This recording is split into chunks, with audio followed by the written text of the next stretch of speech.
From Georges St-Pierre losing his welterweight title to a tough contestant, to Chael Sonnen missing out on his chance to KO the best MMA fighter of all time, here are some of the biggest chokes in UFC history. Let's begin with Ronda Rousey, one of the biggest stars in women's MMA. You know how Michael Jordan was the face of the NBA? Well, that's exactly what Ronda Rousey was to women's MMA. She was arguably one of the greatest fighters ever known, one that many predicted would have an undefeated career.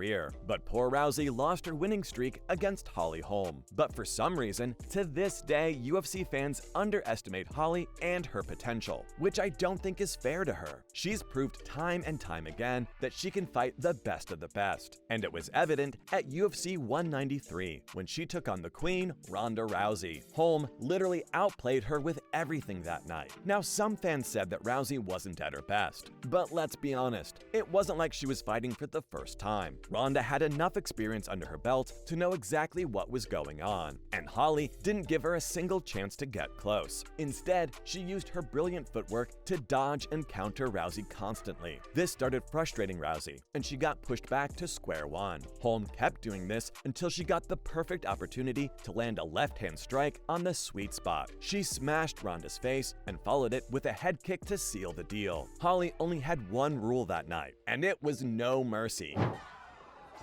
Ronda did not come out. Make her most dangerous and experienced striking. Last few fights.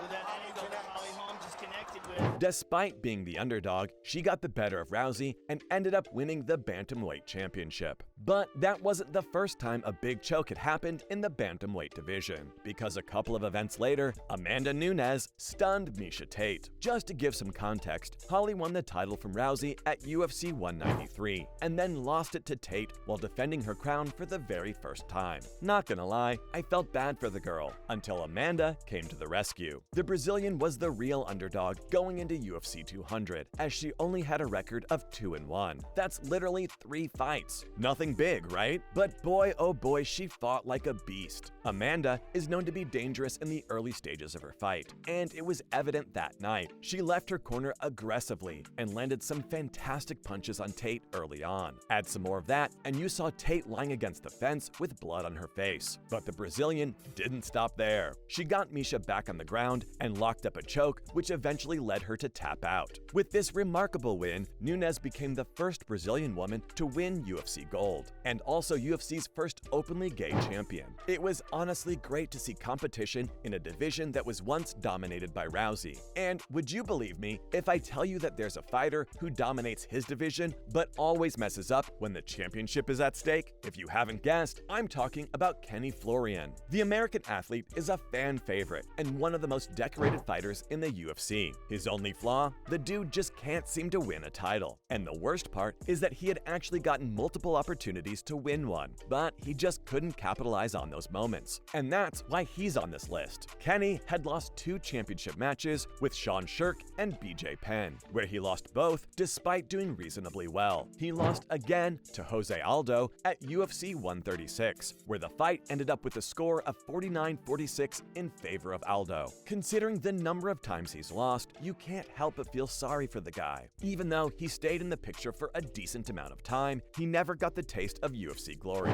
He's constantly on Jose Aldo. The skills of Aldo immensely. Elbow. Good job done by Kenpo. We got ourselves. And just like Kenny, this next player blew his chances when it mattered most. I'm talking about none other than Chael Sonnen. Sonnen had the chance to win against the then undefeated Anderson Silva. He was seconds away from taking down one of the greatest UFC fighters of all time, and he blew it. I kid you not. Sonnen dominated Silva for the majority of the bout. He wouldn't let Silva near him at all, because obviously he was afraid of Silva's submission game. Everyone in the UFC knows how crazy good Silva was with his submissions. Once you're locked, it's game over, and Sonnen managed that part brilliantly until the 5th and final round. Roughly a minute and a half left before the fight was about to end, and a unanimous decision would have seen Sonnen winning the fight. Trouble! Can he choke out Chael Sonnen? Can Anderson Chael's in big Silva trouble. Chael's got finish his this legs. fight? He's got his legs across. That's what's. He's done it. Unbelievable! Anderson, the Spider Silva. But unfortunately, Silva got a hold of Chael and locked him in a triangle choke submission from the back. And as you probably know by now, no one survives that. Neither did Sonnen, and he tapped out with only a few seconds remaining. It really was one of the most shocking turnarounds of UFC history.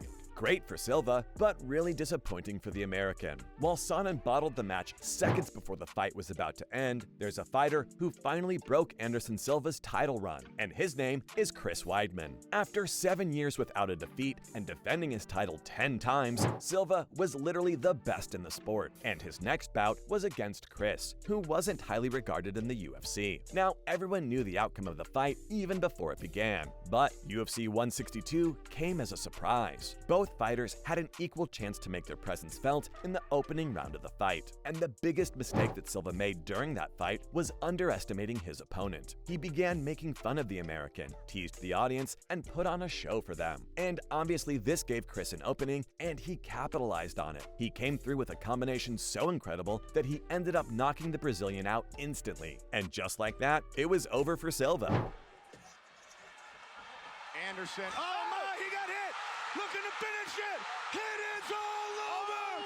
Chris Weidman is the UFC middleweight champion! My goodness! He lost his title to an underdog in a way that no one could have predicted. But he wasn't the only one. You see, that's exactly how Georges St-Pierre lost his title. UFC 69 saw St-Pierre defend his welterweight title against Matt Serra, who people thought was a nobody. But there were only a few that knew the fighter's actual backstory. Serra was one of the 16 old dogs that were called for the new format of TUF's Season 4, which planned on giving them another shot at promotion and the title of their division. It was pretty crazy, and probably the reason why it only happened once. Serra wanted to make the best out of this opportunity, and you could see that in his training. He always stood out from the rest. Matt Serra won the finals of TUF against Chris Little and earned himself a shot at the welterweight title. St-Pierre had also become the new champion around that time. He was one of the biggest rising stars and was considered a champion for many years. Everyone thought it would be a walk in the park for the reigning champion. It's credit to Ray Longo as a trainer. It was just muscle memory when I was blocking these things. Matt now, he seems to be changing levels and throwing nice body shots. Nice big right hand, right hook to the body. Again with the body shot. Little did they know that the American wasn't there to mess around. He went into the fight as an underdog, stuck to his game plan, and came out victorious in the first round. It was, in the words of Joe Rogan, unbelievable. Despite trying hard, St-Pierre failed to keep his title, and his journey was back to where it started. That'll be all on the biggest chokes in UFC history.